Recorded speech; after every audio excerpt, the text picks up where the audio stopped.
नमस्कार मंडळी, मी वरद विजय चव्हाण तुम्हा सगळ्यांचं स्वागत करत आहे. मंडळी 23 मे 2025 ला रिलीज झाला होता एक मराठी सिनेमा, त्याचं नाव होतं वमा लढाई सन्मानाची. आता फार याचा गाजावाजा किंवा प्रमोशन या सिनेमाचं करण्यात आलं नाहीये. आय एम शुअर की 10 पैकी 8 जणांना जे आता समजा हा व्हिडिओ बघत असतील त्यांना माहिती सुद्धा नसेल की अशा नावाचा एक मराठी सिनेमा रिलीज झालेला आहे या शुक्रवारी.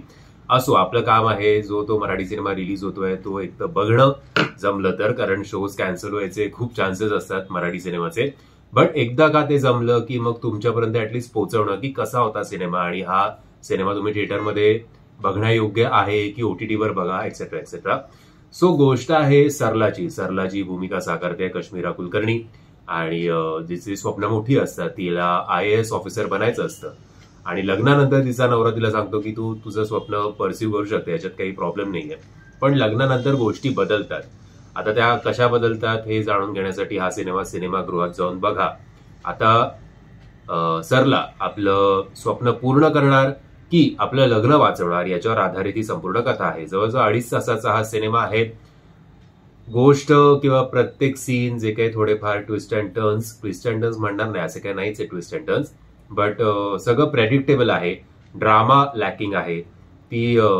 तिचा जो सरलाचा स्ट्रगल आहे की लग्न सुद्धा तिला वाचवायचंय आणि स्वतःचं ड्रीम सुद्धा पूर्ण करायचंय, ते कुठेतरी एफर्ट्स, तो स्ट्रगल खूप कमी पडतो. म्हणजे स्क्रीन प्ले मध्येच तिचं कॅरेक्टर डेव्हलप एवढं झालंच नाहीये, त्यामुळे सगळी बोंब होते.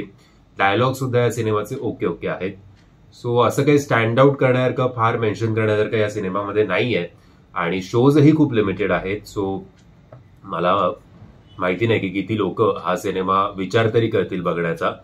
सध्या या विकेंडला पहिली प्रायोरिटी जी आहे ती एप्रिल मे 99 या सिनेमाला दिसते. असो, स्टारकास्ट बद्दल बोलूया तर कश्मीरा कुलकर्णी, डॉक्टर महेश कुमार, कुणाल कुमार, जुई बेलकंडे, गणेश दिवेकर, गौतमी पाटीलचं एक आयटम सॉन्ग आहे आणि तीर्थानंद राव यांचं ओव्हरऑल तुम्हाला सगळे या कलाकारांची फौज या सिनेमामध्ये दिसेल. पण एवढी फौज असून सुद्धा असं मेन्शन करण्यासारखं कोणाचंही काम झालेलं नाहीये, ही दुर्दैवाची गोष्ट. डिरेक्शन आहे अशोक कोणके सरांचं, ते सुद्धा ओके आहे. गाणं सुद्धा तुम्हाला कुठलेही लक्षात राहत नाही. सो म्युझिक डिरेक्शन सुद्धा ऍव्हरेज आहे. सिनेमॅटोग्राफी सुद्धा ऍव्हरेज आहे.